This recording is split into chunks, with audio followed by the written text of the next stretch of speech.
Welcome back, everybody, to this week's episode of the DCL Duo podcast, brought to you by My Path Unwinding Travel. And Sam, we're forsaking the high seas for the vacation we consider the closest to a Disney Cruise Line vacation on land this evening. Is that right? Absolutely. I'm super excited because we ourselves are planning a vacation to the very place we're going to be talking about over Christmas this year. And it is pretty much our favorite place on the planet outside of Disney Cruise Line, and maybe sort of closely maybe tied with Disneyland. I don't know. Like at times I feel like this location like beats Disneyland, and then other times I feel like Disneyland beats this location. But we're going to talk about Aulani today with a fabulous guest, Liz. Welcome to the show, Liz. Thank you. Super excited to be here. We're super excited to have you here. Thanks for reaching out. We keep telling folks, if you want to be on the show, reach out to us. Sorry if it takes a few days or sometimes even a week for us to respond. Obviously, we don't do this as our full-time jobs. You're being charitable, Sam. I think I've got some email in my inbox to respond to from like a month ago. So if we haven't responded to you, it's not because we're rejecting you. It's because we have very limited time to do everything we do around the show. So keep reaching out and we will get back to you. Yes. And also to tell folks that if you are going on a Disney cruise and you want to come on our show, try and reach out to us like I know this sounds crazy, 2 to 3 months before your cruise, and we'll get you scheduled for a recording right after your cruise or other Disney vacation. If you're going on Adventures by Disney, obviously we do a lot of coverage of that. And occasionally we like to have some episodes that go a little bit beyond, like today's episode talking about Aulani. But before we jump in to talk about your trip to Aulani, Liz, we've got to ask you your Disney credentials. Like, where does the love from Disney come from? What's your cruising background? What's your Disney background? Let's hear it all. So Disney background goes way back. So I grew up in Mexico City, and funny enough, a lot of people in Mexico City tend to go to Disney World in Florida. So have pretty much been going to the parks in Florida since I was 5. And it wasn't until I moved to San Francisco for college that I checked out Disneyland for the first time. Loved it. After I had my first kid, went to Aulani for the first time, and that was in 2021. So quite different from this past experience I just had. And I have done 3 cruises. So the Wonder in 1999, I think was one of the first sailings maybe in the first. Yeah, that would have been like her first, probably her first season. Super fun. And then I more recently did the Wish in 2023 and then the Fantasy last year. And I'm doing Treasure next year. So I'll have to reach out to you guys and hopefully get something scheduled for a podcast then.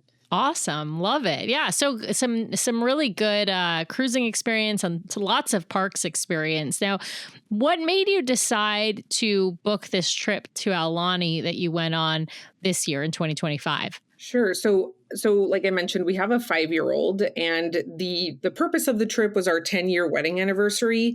And my husband and I kept going back and forth with like, where should we go? We tend to do a Disney trip once a year, and we're feeling a little more adventurous, thinking like, what about Costa Rica? What about Europe? And when it came down to it, we were like, let's just go back to Aulani because it's easy. I mean, a Disney vacation is easy with a 5-year-old, right? But then also, there's the kids clubs. We'll be able to relax. And when we were last there in 2021, we told ourselves we would be back the next year. We didn't get the chance to do that. So we've been wanting to go back for a while. And because it's our anniversary, it was a combo of like, let's make it easy, but also enjoyable. So yeah, absolutely. Now, you guys are still based on the West Coast. Are you still in San Francisco? Yeah, we're actually in Marin County. So just north of Golden Gate Bridge. Yeah. Now, when you go to Aulani, are you DVC members? No, not yet, at least. We've discussed it quite a bit, but we did rent DVC points. This was actually our 3rd time renting points. And for Aulani specifically, and maybe we can get to that more when we talk about the room, but I don't think I'll ever want to go back to Aulani without renting points. I felt like the room, the perks were fantastic. Yeah, I mean, I will tell you the thing that convinced me to buy at Aulani was the cost of we paid out of pocket for like half of a trip to Aulani and the other half using DVC. And I was like, I could have owned a contract here for what I just paid to stay in a villa. So yeah. Yeah. Let's talk about the mechanics of renting. So we are not a DVC podcast, so we don't go into the mechanics too often, but I think this is a really great way of understanding sort of how this works. I will tell folks, if you're listening, you want to deep dive into DVC and understand like the mechanics of renting out your own points, buying points, vacationing at all the different DVC resorts. The My DVC Points podcast is the best resource out there in the community for sure. And of course, it's run by our friend Chad Pennycuff, so I got to give a shout out to him. But I do think it's really like a Disney vacation can absolutely be more affordable either by owning points or by renting somebody else's points. So Liz, explain to us, one, how did you hear about the idea of renting points in the first place? You mentioned this is not the first time you've done it. And then two, explain to us the mechanics of what you did to rent the points. Yeah. So in my free time, I like to watch a lot of YouTube videos. And so I learned about renting points through some different like Disney influencers on YouTube. Renting points, I used like one of the there's like 2 or 3 like major point rental companies out there. If you Google it, it'll probably be like the first or second option that comes up. And essentially what I found is it's been a wonderful experience, no hiccups whatsoever. But when you're looking for specific dates, it can be a little bit tricky. In fact, for this trip in Aulani, we originally wanted to go back in April and we put in our dates. They take some time, like you put in a request for dates and then they take some time to try and find a renter that's willing to give you those dates. And that is nerve-wracking because then you're running out the clock. Like it's getting closer to when you're supposed to go on your trip, right? And so you're trying to save for it, but the room's not confirmed yet. So what I found is best is to just book a confirmed reservation. And so on their websites, there will typically be an area that says like confirmed reservations that are available. These are rooms that a DVC owner already has booked and they just want to sell those exact dates. So that's what we ended up doing is we booked a confirmed reservation, and typically that whole process of getting the confirmation happens really quickly when you're looking at like confirmed dates versus putting in your own specific dates. And I would say definitely I steer people toward these reputable sites that you mentioned. I think it's really helpful for the safety and security of the transaction a little bit. There are plenty of Facebook groups out there where you can sort of negotiate price for the points, et cetera. But, you know, it's sort of buyer beware in those groups as to who's a reputable DVC owner versus who is not. All right. So Liz, after deciding to rent the points and getting that all kind of arranged and getting your rental coming through, what were the other things that you were looking to plan in advance? I feel like Aulani is somewhat similar to a cruise in that there are some things you can book in advance. Of course, dining is something you want to look at in advance as far as reservations in certain places. There's a kids club. It's, of course, different than kids club on the ship, but you do have to book that kind of stuff. Well, you don't have to necessarily book it in advance, but you'll have better availability if you book that in advance. And, of course, cabanas, things like that. What kinds of things were you looking at when planning your trip? Yeah. So one of the first things I decided once I had the dates was that I wanted to extend it, because that's the thing with renting DVC points with a confirmed reservation is you're bound to those dates. And so 6 nights didn't feel like long enough for us. So we added 2 nights in Waikiki and planning around that, different restaurants and activities. And then for Aulani specifically, we knew we wanted a cabana. We also wanted to lock in the kids club as many slots as possible. You have 24 hours to cancel in advance if you change your mind, but it turns out our daughter ended up going way more than I thought she would. And then the Makahiki character breakfast, that was the hardest one. That was the only one where, like, I'm very used to the parks and having to make like lightning lanes and virtual queues, being right on the app, right the minute the clock strikes, whatever it is. In my case, it was 3 a.m. to make a reservation. And I didn't get one the first day. So I had to wake up the second night, 3 a.m. Finally got one, but that was the hardest one to get. And then aside from that, it was other tour things around Oahu, and like dining reservations too. Yeah. Well, that's a really good point. The 3 a.m. issue, right? To let folks know, the way you book dining for Aulani for on resort, if you want a reservation at one of the, places that require a reservation like Ama Ama or Makahiki, you are looking at midnight Honolulu time for when they open their reservations. Is it 30 days in advance or 60 days in advance? I can't remember, Liz. I honestly can't remember. I want to say it was closer to 30 days, but yeah, I think you're right. I think it's 30 instead of 60. The parks, it's further out, but Aulani, it's closer in. Although I think the cabanas open up like 6 months in advance. That's crazy. The cabanas, and I think changed. That's changed actually, because I know Chris in the Concierge Lounge, who we've had on the show before, was saying it's like a moving target. No, I think it's closer to 60 days. They may have even shortened it to 30 days out. Yeah, I know for the kids club, it was, I think, 45 days out. Oh my God. So there's all of these different, yeah. Hi. So for everything Aulani, I think the message is check the website and check it repeatedly, and maybe check before you hit that 60 days before your vacation, because I know that there are some deadlines. I mean, I swear to God, it was like 6 months in advance. It used to be for the cabanas. When they were kept you shortening it? I know at one point they shortened it to 3 months. I think they're down to 30 days now. I'm going to ping our good friend Chris in the Concierge Lounge while we're recording and see if he remembers. So we'll move on from this. But it's like you gotta call each day. They used to say if you had a reservation number, you could call. You could 60 days in advance and book for your whole trip. And now I think it's like you got to call each day in the morning, and they book up real fast. So, I will say I actually like the calling every day better, because then it doesn't give people an opportunity to like book every single, like if you're there for 2 weeks and book every single day and then nobody else gets a chance to book, right? Whereas if you have to call every day, then it's like who's the most diligent in calling every day. Well, what did you book in advance in terms of, let's talk like off property excursions. What kinds of, and did you guys rent a car? Actually, that's another important question. Yeah. Yes, we rented a car. The first time we went to Aulani, we rented a car just there for the day. And we realized next time we come, we have to rent a car for the whole trip, just because it gives you a lot more autonomy. I think after 6 days of being on the resort, while the dining is great and there's a lot across the street, it is nice to be able to have more flexibility. Yeah. So we rented a car pretty early on through Costco, got a really great rate. And then as far as what we booked Michael Mina's Fish House at the Four Seasons next door. And that, I think, excellent taste. That was like one of my favorite meals that we had, if not my favorite. That, I think, opened 90 days in advance on like Open Table. We also booked Roy's, which we ended up not going to after what felt like several $300 dinners for the three of us. We just decided to cancel and hang out at the pool. And then what else did we do? We booked a couple of excursions. Of course, Makahiki character breakfast.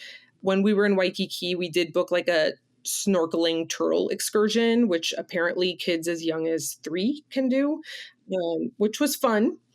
And then we booked several, I think every Auntie's Beach House premium kids activity that was offered, she ended up doing. So, and we thought we would cancel some of them, but we ended up going through with it. And then also Monkeypod, which we ended up going back to 3 times, I think, total. It was great. I was going to say, for folks out there listening, like, it's really important to know. So Aulani is a resort. But it's like right across the street from like a small shopping center. It's nestled back in a resort area. There's multiple resorts along the beach there. There's some condos back there. I'm sure there's some Airbnbs buried back there. And so there's some great stuff off property, and you can walk to it. It's not not a far walk. So Monkeypod, as we've mentioned, there's an ABC, liquor store kind of across the way. That's grocery store slash liquor store. Yeah. I mean, so it's like, it's a liquor store, but really it's a full grocery store. They even have prepared foods over there, but you can get groceries and stuff and waters and all that fun stuff. The pizza place closed though, right? The pizza place closed, unfortunately. There's a Mexican restaurant. There's a Starbucks. There's a breakfast place. There's Island Coffee as well. No, I don't think there's it's one or the other. Oh, there was a Starbucks. There was a Starbucks, but I think is the Starbucks still there? I think it moved. Island Coffee closed. Island Coffee closed and now it's Starbucks. Yeah. Oh, okay. Yeah. It moved because there was a Starbucks there and an Island Coffee. And then that's right. When the Island Coffee closed, the Starbucks moved into Island Coffee's space is a better space. I still shed a tear for Island Coffee because they had a macadamia nut latte that was delicious. There is also an ice cream place there. I bet that's still there probably. Yeah.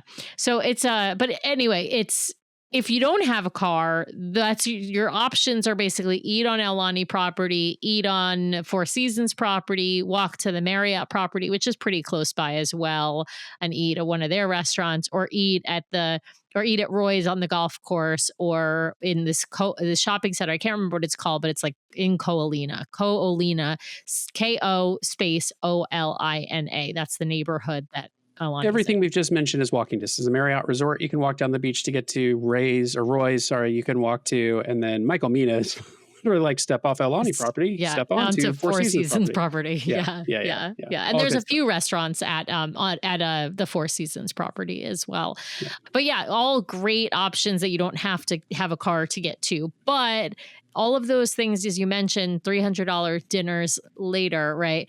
Aulani is not just Aulani is expensive, but Hawaii is expensive. And the restaurants near Aulani, other than Monkeypod, which is quite casual, and probably the Mexican place, which is quite casual, most of the restaurants are kind of higher end. And so you are talking about a price tag on each of those restaurants. And so having a car gives you the option to go to, I think it's called, is it Food Town? Which is like it's only 10-minute drive away in a big shopping center. There's a Costco there. There's some other restaurants that are like quick service restaurants, a little bit more casual, probably a little bit more affordable. So you mentioned some excursion. You mentioned you booked an excursion in Waikiki. Actually, you know what? Should we back up to talking about your room? Because you did mention how good your room was. And I wonder if the comment earlier about the room and the dinners and stuff, like, is the kitchen a key feature for you at Aulani? And before you answer that question, I just want to say, Chris in the Concierge Lounge did message me back and said 90 days.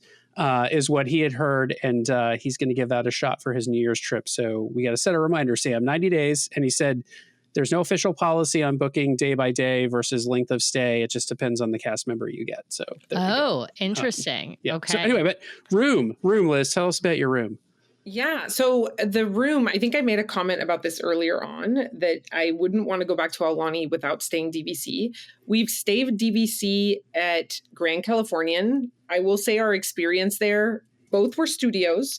Our experience at the Grand Californian it wasn't bad, but it wasn't great. There's a difference between the hotel rooms and the DVC rooms at the Grand Californian. Whereas at Aulani, they're on par as far as like quality, but the DVC rooms do have like that kitchen. So we had a kitchenette with a villa, and that was great, mainly for breakfast. And so we did with the car rental, we went to that shopping center in, I think, Kapolei, went to Target, got just mainly drinks and like breakfast stuff. And that helped save some cash. We also, I want to quickly mention this because you guys have to go when you go in December. There's a restaurant, it looks like a hole in the wall. You may have heard of it by now. It's in that shopping center, and it's called Broke the Mouth Grinds. It's an interesting name, but they do like furikake fried chicken. I heard of it from a popular like YouTube Disney couple. And it was fantastic. And being someone that's like in the San Francisco Bay Area that eats like furikake chicken and just like a lot of Japanese inspired food, it was so good. And for the three of us, it was like under $60. So like the cheapest meal and one of the best meals that we had. Oh my God, we have to go. Write that down, Sam. Write that down. Mouth. So good. Broke I guess the it's mouth, a chain right. from Maui, but it's really, really good. Which shopping center did you say this was in the Capolay one, the one where Target and the food line, the food and town, Costco. and Costco's down there near too. Costco. Yeah, and there's also there's a Dunkin' Donuts there too. Yeah. We don't have Dunkin' Donuts in Seattle, and you guys don't have it in the Bay Area either. And it's my East Coast heart like yearns at times for Dunkin' Donuts, and I'm like, I'm gonna go to Hawaii and have Dunkin' Donuts. We always limit. Hawaii got Cane's. Hawaii, I think, even might have an In-N-Out burger in Hawaii, and we're still stuck with McDonald's, and we can't get a Cane's, we can't get an In-N-Out burger. Like, come on, we're on the mainland. Oh, I love that. So did you get what kind of room category? Did you go for a 1-bedroom? Did you go for a studio? What? Yeah. So it was a studio, and it was Island Garden View. So ahead of time, I knew I wanted to be on the ground floor because the Island Garden faces that lawn where they have the luau and like the movie night and things like that. So we ended up requesting ground floor, and we got a fantastic ground floor room. We could walk close to Auntie's beach house. They have the luau. You could go see the characters. You could you could be in your room. You see Mickey taking pictures, and you go out to take your picture with Mickey and then go back to your room in your pajamas. Yeah. And in fact, I felt a little guilty because they were having a DVC member only event out on the lawn, and we just walked right out, and there was no line to meet all the characters. And so we did that. I mean, I don't think it's technically allowed as a non-DVC person, but it was. Yeah, you were staying DVC, Liz. Yeah. It's fine. Yeah, it worked out. It was great. As far as the luau, when it was happening one night, my daughter ran out and they stopped her right away. So when she got past the little like stepping stones leading up to our like balcony area, they stopped her, but you could watch it just maybe a little bit obstructed just with the direction that our room was facing. But it was, I think, a little bit darker. I think they tend to be a little darker because they're on the ground floor, but you're not spending a lot of time in the room, and the ability to just walk in and out from your sliding glass, balcony, I guess, or patio, to the pool and Auntie's beach house was great. And also to leave all of our sand stuff out there was really great. Oh yeah, that's really nice. Yeah. If you request Island Garden View and to have a higher floor, you can sit out on your balcony and watch the luau, obviously, every night that they have it. So if you're there for a week, that's going to be like 3 different nights you could watch the luau. I mean, that's good if you want to watch the luau and not pay for the food and the show and all that, but it's also a little bit loud. So, it's a balance on those things. I want to hear about Auntie's because we only used Auntie's once the last time that we were at Aulani. We made one reservation and Nathan went there for a few hours. He got to make some kind of like surfboard craft thing, and he enjoyed that. But we didn't sign up for, a whole bunch of times at Auntie's. But it looked like there were a lot of fun activities. I'm curious what activities you said you signed her up for all of them, but what were some of like the favorites, and give our listeners an idea of what the cost is for Auntie's, because Auntie's is not free. It's not an included thing with Aulani like it is with Cruise Line. But yeah, tell us sort of what it looks like. Yeah, so there are some free sessions, but those are very hard to come by. So you really need to mark your calendar and your clock for when you can book those. They're an hour and a half, and that's just kind of like free play. Like you can essentially go in, color, do whatever you want, essentially. And then the premium activities at Auntie's are a little bit more structured. They have a theme. They typically will work on something. Like you said, the surfboard. My daughter did that one. It was called like Surfs Up something. And she loved that. Her favorite was the Kakamora Chaos with Moana, of course. What's really cool about Auntie's, and I think it's the same at the Oceaneers Club on the cruise, is that they get like one-on-one time with the characters, interacting with them. But what made it different, I think, for at least the premium activities is that they did always come home with something. So she came home with the surfboard, and then for the Kakamora Chaos with Moana, it was like a canoe paddle that she decorated. And those were about I want to say there were 2 hours, and they were about $60 each. Now, those are all like morning. That's what's interesting about Auntie's Beach House is all of the sessions for the most part are in the mornings between 8 and like 11:30. There is one session that's paid that was only $30 actually. And it's has like a more generic name, something like summertime activities, something like that. That was 2 hours from 2 p.m. to 4 p.m. And like I said, only $30 for that one. So I don't think they have characters. I think it's just they work on crafts. So one day she did the Kakamora Chaos until 11:30, and then we picked her up, had lunch, swam a little bit, and she went back for the afternoon 2 to 4 activity. And then we really felt like we got a break that day because it was nice. And you know, my daughter is like a very high energy kid. She likes free play more than structure. And so I was a little bit worried about how she would do in these more structured activities versus going in and kind of doing whatever she wanted. But she enjoyed it. And when she went back that second time on the same day, she didn't argue at all. She was excited. So overall, it was a great experience. Also, I said that she went more than I thought because we had booked certain times, but then day of, when we didn't have an Auntie's activity booked, I checked the app and it was full, but I called and they were able to squeeze her in one day. And then on another day, we just showed up at like 7:45 a.m. is what they recommended. If you see that it's full, apparently they hold like 3 or 4 spots each day so they can kind of squeeze you in. And if you show up at 7:45, you have a pretty good chance of getting in. So I'm looking at the site, and just like a couple of things to add on here for listeners to know. So it's Auntie's is ages 4 to 12. So unlike going on a cruise where there's going to be like a tween and teen club, Auntie's is really just a kids club. Although unlike the cruise line, they don't stop the club at age 10. They let it go up to age 12, probably because most of Auntie's is really, it's not free play. It's like supervised activities. And it says on here, so you have to reserve. I think we mentioned that earlier, but it says on here, the 1.5 hour activity programming blocks are free. It's the 3 hour blocks that trigger the charge. So 3 hours or longer trigger a charge. And my memory, Liz, is that like, basically you have to sign up for an activity to be in Auntie's. There's no like drop off and let the kids hang out. Like they're really going for a specific activity. Yeah, they're going for even the free one. It's like a specific time slot, 1.5 hours for the free one. So it's not like Oceaneers, on the cruise line, a lot more flexibility, and it's open late.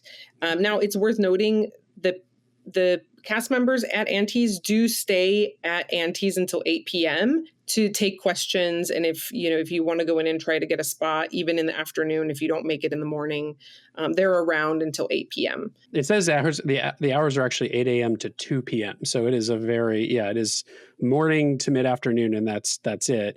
Do you do any other activities like around the resort? Because there's the DVC activities that they do, like the ukulele class, and I think they were doing ornament making or ear making at one point when we were there. Do you take advantage of any of those activities? Yeah, we did the free animation class, learning to draw stitch. That was really fun. And my daughter got super excited because the person leading the drawing was an Auntie's Beach House like cast member that was with her the day prior. So that was a lot of fun. And those do fill up also. We also did the Menehune Adventure Trail where you like rent out the iPad and it's like a scavenger hunt with Auntie on the iPad. That one was a lot of fun. We loved it, but it was surprisingly long. It says it takes 45 minutes. It took us like an hour, but again, we're with a 5-year-old, so. It takes longer than 45 minutes. In fact, I remember when we, I think the first time we tried to do it, they would only give you the iPad for like 30 minutes or something. So you had to like only do part of it and then come back and do another part of it. And I think that was because of like COVID protocols or something, but it still was like, yeah, you can't finish this in that short of a time period. It does take quite a long time. So depending upon the stamina of your child, it might be a good one. It might not be a good one. But I think it's a fun one to do, even if you could just do the partial, right? If you just do part of it. I think the sleeper hits that ukulele lesson because they make it feel so easy to play that instrument. And then you're like, ooh, I'm going to buy one. And Sam actually started taking lessons when we got home. And now we're hoping Nathan's going to get into it. I I can't play. I tried to learn the guitar, and for various reasons, I was on again, off again, and now I just really can't do the fretting on the guitar. But I think I could do the fretting on ukulele, so we might pick up some ukuleles. And I believe the ukulele class is free. I think you just have to sign up for it in advance. The one piece of advice I would give to people is to look at those kinds of things ahead of time, because there is an app that you can make, or website app. I don't know. It's like you go to the app and then it takes you to a website, and you can reserve a lot of these things in advance, and whatever you can reserve in advance, do, because everything there fills up. If it's something that opens up that day and you have to be there in person, like there will be people lined up,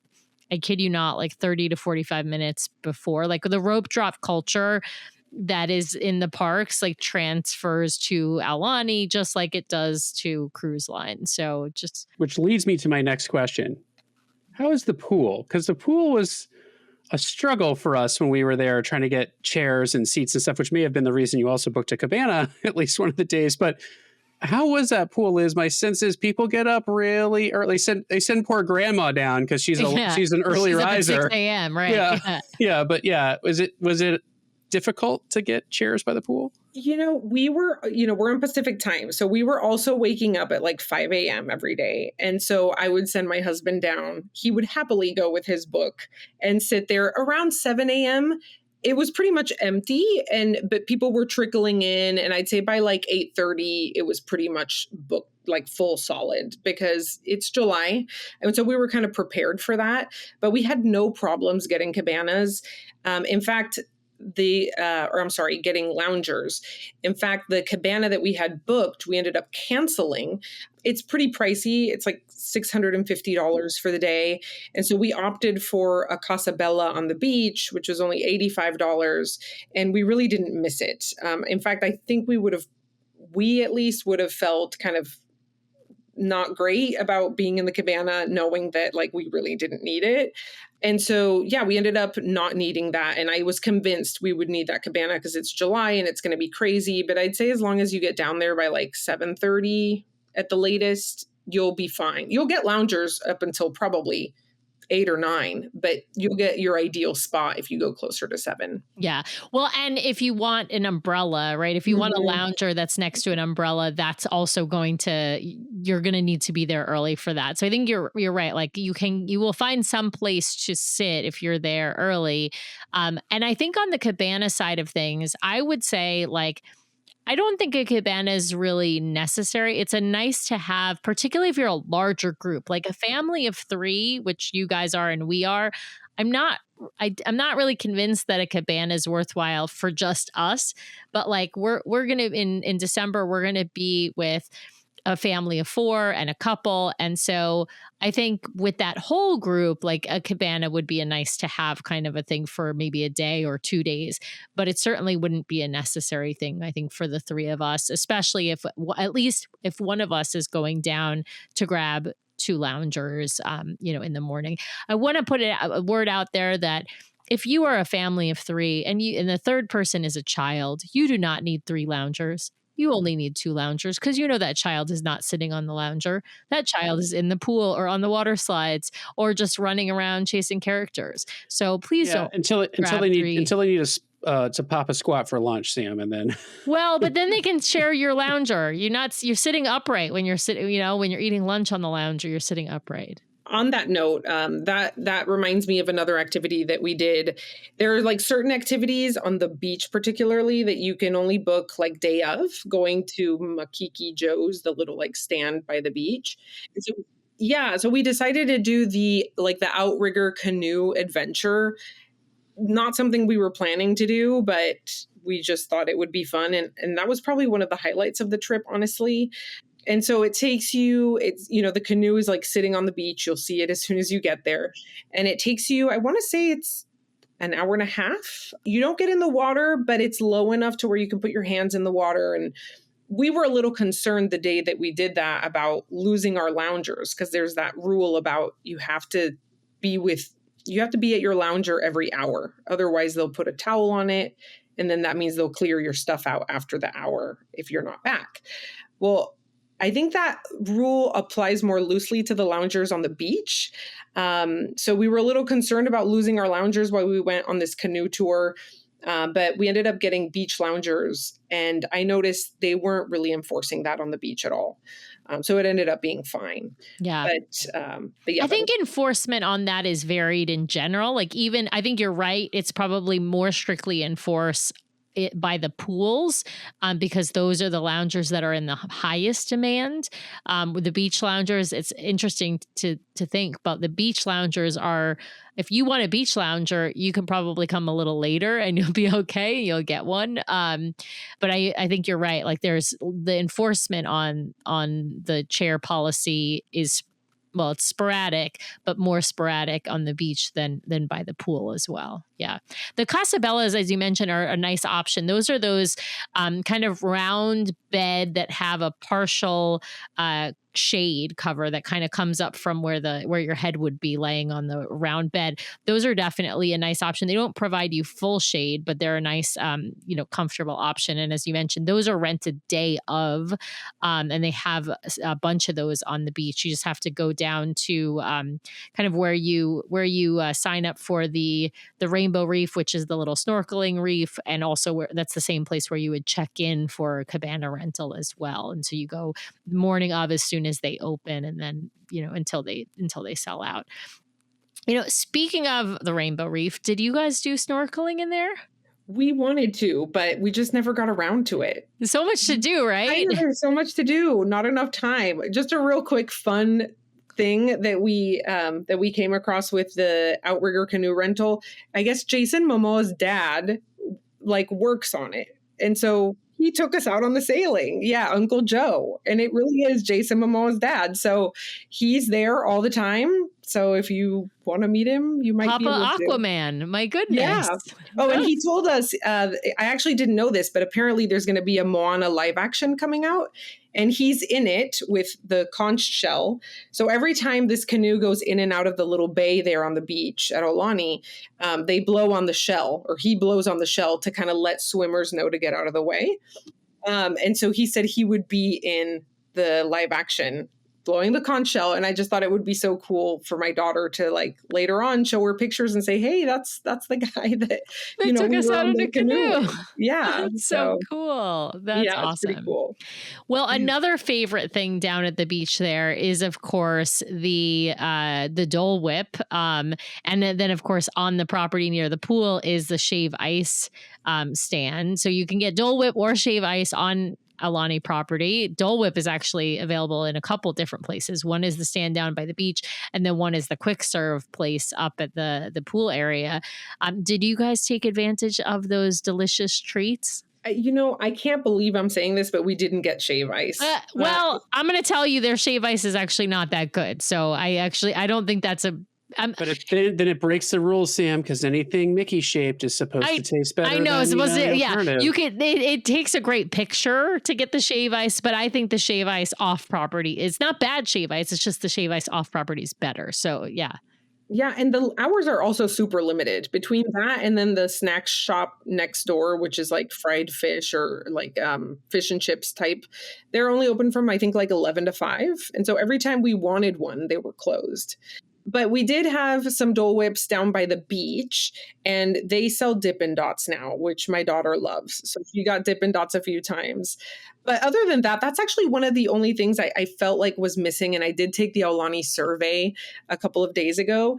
I wish there was, on the cruise, there's the sweet shop, right? Where you can get ice cream. And I just wish that there was a little bit more of that, some more gourmet sweet treats available. There are some things available at Ulu Cafe, like cupcakes and candied apples, but I don't know. I wanted something a little bit more. I don't know. Yeah. Yeah. Well, and the gift shops don't have, they just have the prepackaged gummies and things like that. They don't have the fancy sweets like you would find at the various sweet shops, like Jumbo Sweets on the which ship is that even on now? Jumbo Sweets is on the Treasure. Sorry. I can't keep them straight anymore. There's so many ships now. I want to know about Makahiki character breakfast, because obviously obviously that was like a priority for you guys. We did it once. I'll be honest, we were a little underwhelmed by the experience. We have had multiple character meals. Most of the time we feel like the food's not great. You're of course paying for the character meet and greet, but I'm curious what you all thought of it. And if your daughter loved it, then that's really what counts, right? Yeah, we are exactly on the same boat. Like going into it, we weren't shocked by the cost. We knew what we were going to be paying for. And I had heard the food was, I don't know, I've heard mixed reviews about the food. I felt like it was okay. So it's not like a buffet, like some character breakfast. It was like plated. And it was underwhelming in terms of food. The characters, they did have Max from the Goofy movie, which my daughter loves. And so she was excited to see the characters. For the three of us, I think it was like $150. I think it was worth going to, and we would still do it again. But just knowing that it's not going to be like amazing food. Like we've had, storytellers at the Grand Californian, which is very good. At least like the food quality is really good. So not great, but not bad either. I'd say like it's worth doing, especially if like us, we don't really prioritize getting in line to meet characters. So that's kind of our opportunity to get all the character photos. Yeah, absolutely. That makes sense. I want to ask about some of your favorite meals outside of, that either on property or off property. I think a lot of people always want to know, like, where are the best places to eat? Of course, we've mentioned a bunch of them, but I'm curious which ones were the big hits for your family? Yeah. So Michael Mina's Fish House is fantastic. We love that. And then I would say the Olelo room is really good for sushi. It was pretty expensive, like again, $300 for the three of us. But the sushi was really good quality. So mainly we got like different sushi rolls and like nigiris. And what's great about it, it's a nice elevated experience because they have live music and you can get cocktails, but it's okay if your kid's like running around screaming and right, because it's part of Aulani. For those who haven't been there, the Mina's is at the Four Seasons next door, but the Olelo room is a sushi place on property, and it's kind of a restaurant bar, but as you mentioned, it is kid friendly. Yeah, that's a great option. Yeah. And then honestly, that place broke the mouth that I mentioned. It was very, very good. And especially for the price, it was very reasonable. And then Monkeypod was great. I got the Kalua pork pizza because I remember hearing, Sam, that you love that. We went 3 times, got the same thing. So good. And I guess it seems like Monkeypod's the only place in Oahu that has jalapenos because we were able to get like spicy margaritas with jalapenos in them and no jalapenos at Aulani anywhere. So just keep that in mind. Take your own jalapenos if you want them. But Monkeypod was great and very reasonable too, even like compared to the Bay Area. I felt like we couldn't get a meal that good for that price here. So that was great. One thing, and I don't mean to like veer off the dining topic, but I forgot to mention I did do several fitness classes, which when I was doing research for the trip, there's not a lot of information about the fitness classes, but I did one of them was paid, which was the sunrise yoga. It was good on the beach. I'd say veering more for like beginners. There were 3 beginners in the class. So if you're worried and like you want to try it for the first time, totally you can. And then I did the Miki fitness walk, and which was complimentary, free. And then the seaside stretch, and that was free also. And they were all great. Honestly, I felt that the 2 free ones, the seaside stretch and the fitness walk, were like on par with the paid yoga class. And the fitness walk had like some push-ups and some lunges to it. So you kind of walk around the resort. But I think all 3 of those classes had this like aspect of learning a little bit about the history of not just Aulani, but also Hawaii. And like it was a little bit like almost meditative, which I really appreciated. And it was a nice way to kind of start your morning. Also, it seemed like each one of those classes had like walk-ups available because people were showing up without a reservation and it was fine.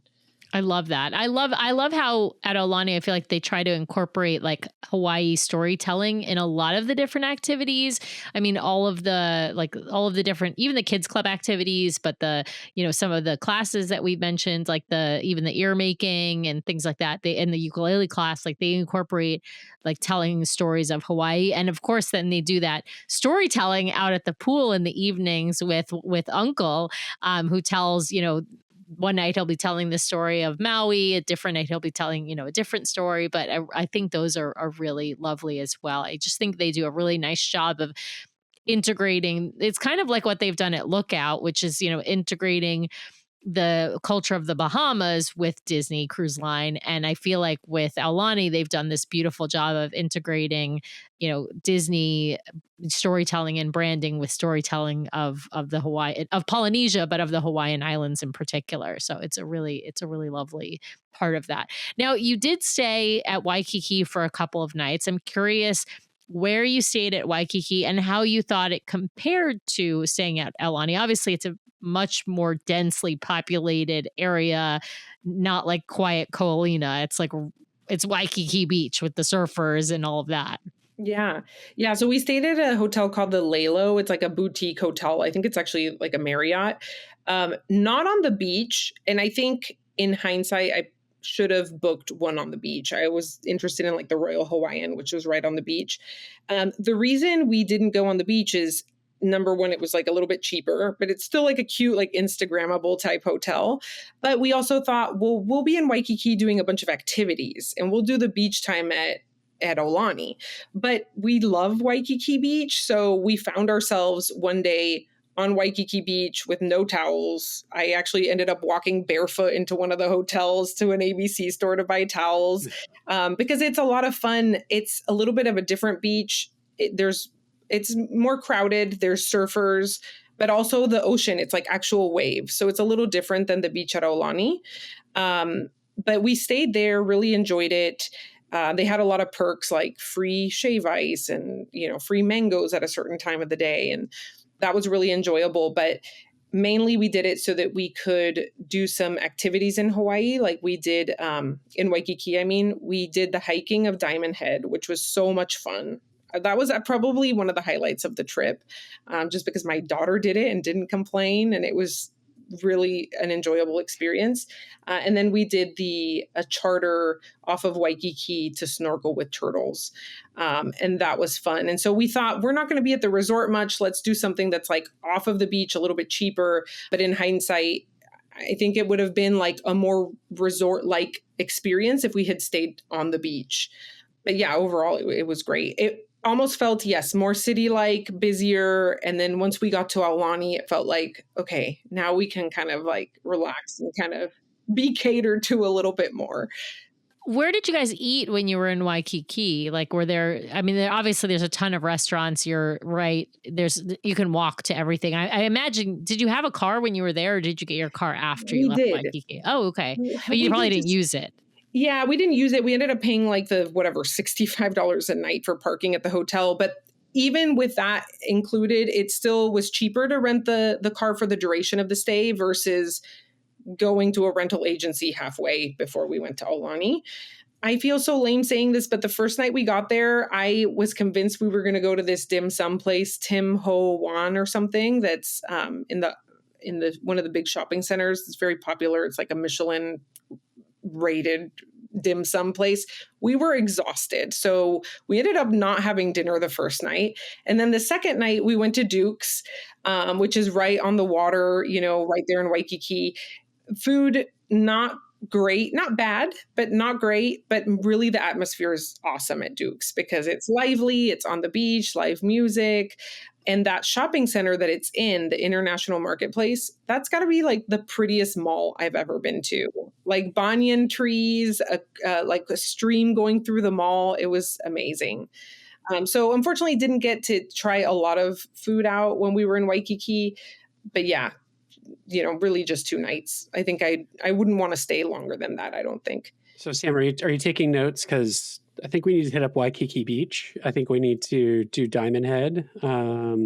Swimming with sea turtles sounds right up Tracy and Michael's alley. So. Yes, absolutely. We have to do that. Yeah, our friend Tracy and Michael will be joining us. They're the couple. Well, we have them and we have our friends the Morals that will be with us as well. They'll be with us part of the trip. Tracy and Michael will be with us for the whole trip. And so, I absolutely. I think that all sounds great. Do you remember what charter company it was through? Yeah. So we ended up doing, it's called Charter Oahu. Oh, okay. They were great, but I will say I tend to get seasick, which I know it's crazy because I like going on cruises. I'll take Dramamine and normally I'm fine. The boat that we were on was a little bit of almost more of like a fishing boat, like kind of taller. And so I noticed when we were in the water, I was already feeling kind of seasick. And I looked around and most of the other boats were catamarans. They were still as can be. And then ours was like flipping side to side. And I thought, no wonder I'm seasick. I should have just gone with a catamaran tour.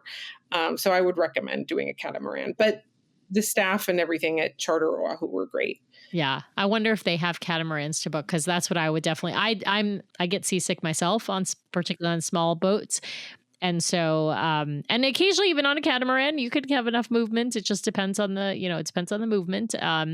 But yeah, that sounds like a great excursion though. So that's something we'll have to look at. And of course, hiking Diamond Head, which we haven't done. We have a lot of stuff that we want to do. We're going to be there for 2 weeks. We have a lot of stuff we want to do off property because the last couple of times we've really spent the vast majority of our time, on property because it's so beautiful and relaxing. And we really try to I have too much FOMO and want to go. And Brian is always reasoning with me to slow down and relax and have a cocktail, really. So I love it.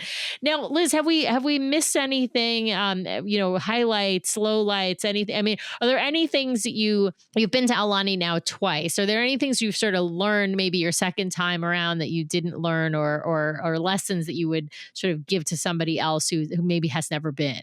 So I do have some tips. The last excursion that we did that I highly recommend is Kualoa Ranch. So it's like the classic. We have the curse of Kualoa Ranch. We have a saga of like. Yeah, we haven't been. We really want to go, but it's yeah. It was amazing. I mean, just for photos and we did, I think the cheapest tour that they had, which is on an open air truck, kind of like a safari truck. Super bumpy. I was worried that I would get nauseous or my daughter would. No, we didn't get nauseous at all. It's open air. She was laughing the whole time, loved it.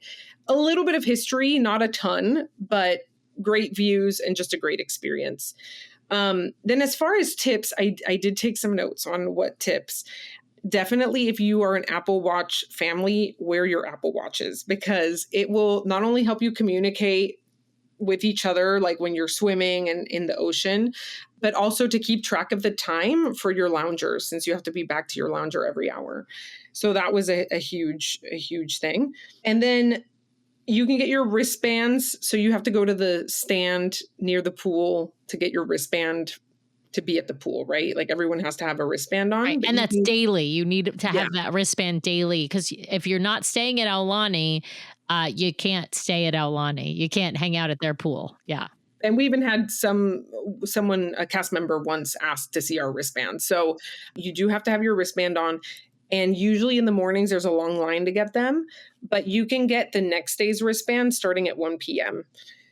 So definitely do that. Very good tip. Absolutely. We would try to remember before we left the pool for the day to go and get the wristband for the next day. Something else is if you can get towels. So when you get your wristband for the next day, also get some extra towels to take the next day in the morning to wipe off the loungers because the loungers tend to be wet in the morning. So if you want to sit down and read your book at 7 a.m. and hold your spot down, bring a towel so you can wipe it down. That I think is pretty much it. Oh, each building, so there's 2 main buildings and each one has a laundry room. So if you're staying on the hotel side or like a studio DVC, you don't have in-unit laundry, but there's only 1 laundry room for each building. So if you are planning to do laundry on your last day, like we were, your last morning before you fly out, make sure you factor in some time there because they were all full when we went. I think there was only like 6 machines. And that's pretty much it. Yeah. Fantastic. I love it. So those are some great tips. I have to say, I love doing laundry on vacation, but we tend to get the 1 bedroom. So we have the in-unit laundry and I don't have to worry about everybody else. I can do laundry every day if I want to, which I love. It's not that I love doing laundry. I love not having to do it when I get home is the big issue. Cause I feel like it used to be I'd come home from vacation, I'd have this big pile of everyone's laundry, and then I'd have to, spend hours and hours doing it. Whereas if I do it across the trip, little by little, then it's nice Come and home easy. with clean laundry. Yeah, I love One last thing is budget extra for whatever you think you're going to spend on food. We were thinking $300 a day.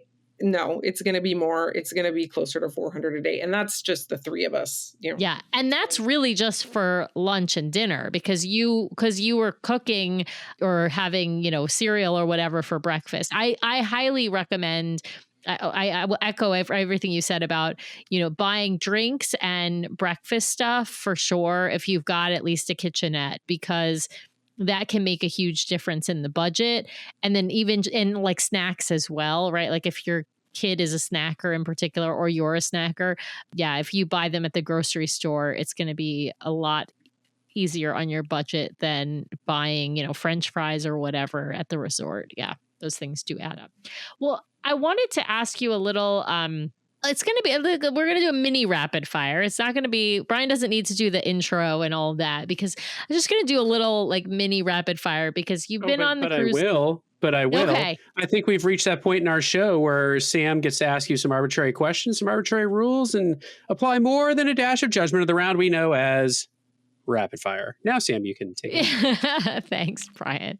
Yeah, I want to ask you a little bit of a versus between Cruise Line and Aulani, because I do think they are good comparison points. It's not like comparing parks and Cruise Line is more difficult. They're more dissimilar than they are similar. I think Cruise Line and Aulani are closer.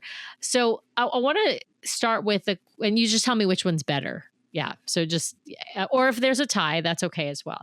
I want to pre-booking activities and whatnot on property or on cruise. Who's easier to do that? Do you think Aulani or Cruise Line?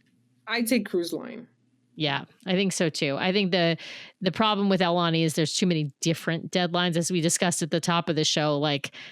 And they changed then the deadlines, and the website's not as user friendly. I know that's weird to say. Like the Disney Cruise Line website's not great in and of itself, but it's a little bit better than Aulani. Okay, what about food?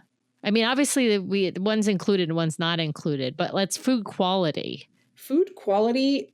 Thinking just about what's available at Aulani, I would still say Cruise Line. Just because Cruise Line has Palo, Enchante, Remy. And so, I mean, there's good food at Aulani, but I feel there's more variety on the cruise. Interesting. All right. What about character experiences? Cruise Line versus Aulani? I'm going to give it to the cruise because of the sail away party. And you don't have the deck parties. Yeah. Yeah. Really mainly the deck parties because the kids club, they have characters at both.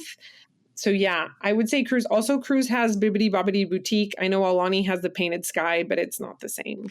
You're right. It's not the same. It is not, it doesn't go to the same level of, immersiveness as you get, of course, on the cruise line. Not even close. I'm going to disagree with you on characters only because you have Duffy and Friends at Aulani, and until the adventure comes out, Duffy and Friends are not on Disney Cruise Line. So that's the only reason I'm going to differ with you on that. Kids clubs. Although we should say, I don't think we said this in the episode, characters are one of the most infuriating things to figure out at on. You have to call that phone You have number. to call that phone line. Yeah. Now it's in the app. It is in the app? Okay. Yeah, it's in the app, but not until the day of. If you want to find out like before it populates into the app, then you have to call. But yeah. Anyway, Kids Club. Obviously Auntie's Beach House versus Ocean. I don't even know that this is a contest, but Liz, tell us. Yeah. I mean, Auntie's Beach House is adorable. They have all the like surfing decor and it's like Auntie's house. It's super cute, but I'm going to give it to, Disney Cruise Line. You can drop off, pick up whenever you want. Whenever you want till midnight and it's all included. Yeah, I'm with you. I mean, like the one thing you can get an Olumel band at Auntie's Beach House. You can't get that Olumel band on the cruise line, but I have to agree with you. Kids Club wise, yeah, better.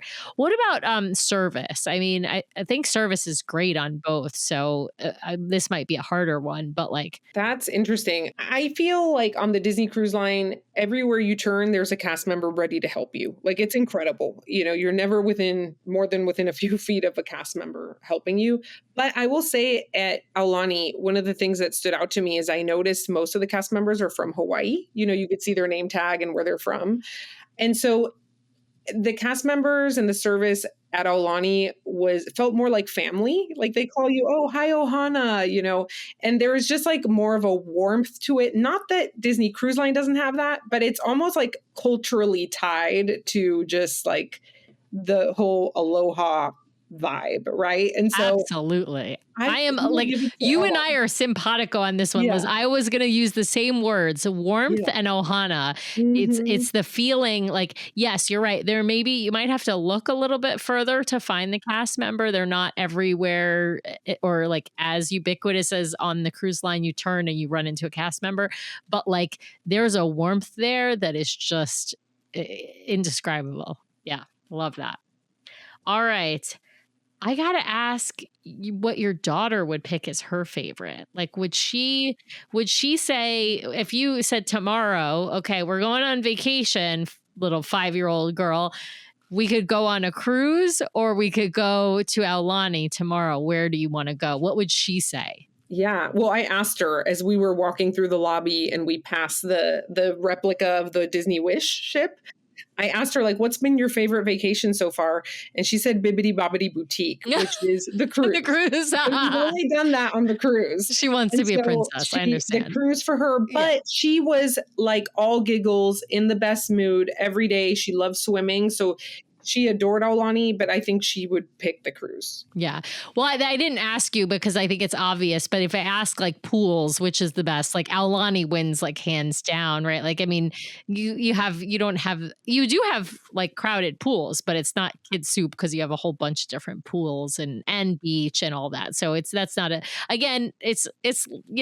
certain things are not a fair comparison, like inclusions, right? Cruise line, everything's pretty much included. Aulani, very little is included. Yeah. So I got to ask though, the last question is, which one is your favorite, Liz? If you set aside what your daughter's wishes were, if that was not part of the equation, or maybe you're going on an adult only vacation, just you and your husband, would you pick Aulani or would you pick cruise line?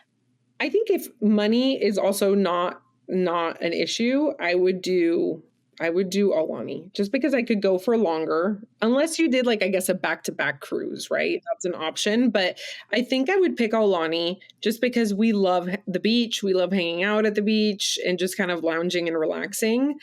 But overall, I think cruise line is a better value and it's less schlepping. I was really surprised how much walking I did at Aulani, even compared to the cruise. So in a way, it's like less schlepping and less to worry about on the cruise, but I would probably choose Aulani. I mean, it's Hawaii. It's beautiful. Yeah. All right. Well, thanks for playing Rapid Fire, Liz. I mean, there's really no wrong answers when you're choosing between Aulani and Cruise Line. I think obviously Cruise Line won. And if we do that head to head, even, just in category wise, the number of categories that Cruise Line won in, but they're both just such great vacations. And I do think that, as we mentioned at the top of the show, like Aulani is probably the closest thing you'll get to on land that like looks similar to a vacation on a cruise. And, because a parks vacation is just so very different. But anyway, with that, we very much appreciate you joining us today, Liz. This has been such a fun conversation. Yeah, thank you both. Hopefully, I'll reach out 3 months before my next cruise on the Treasure and get something scheduled. But thank you. Even if you don't, reach out.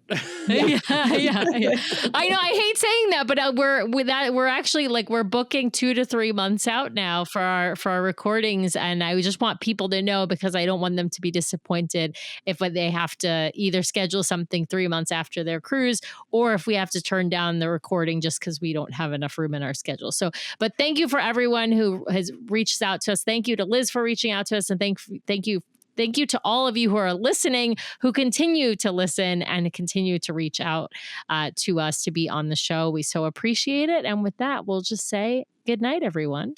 Aloha. Aloha. Aloha.